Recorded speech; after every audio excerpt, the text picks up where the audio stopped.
Hi friends, இன்னைக்கு however அப்படின்ற வார்த்தைக்கு தமிழில் என்னன்னு பார்க்கலாம்.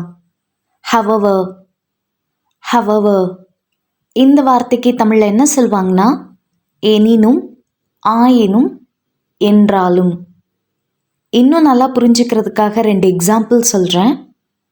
First example, he wanted to go outside, however, it was raining heavily.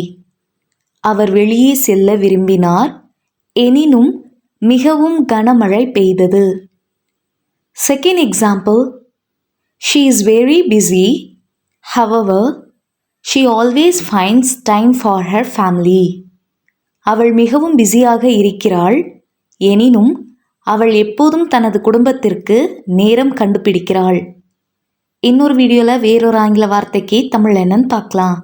அது வரைக்கும் பை பாய்.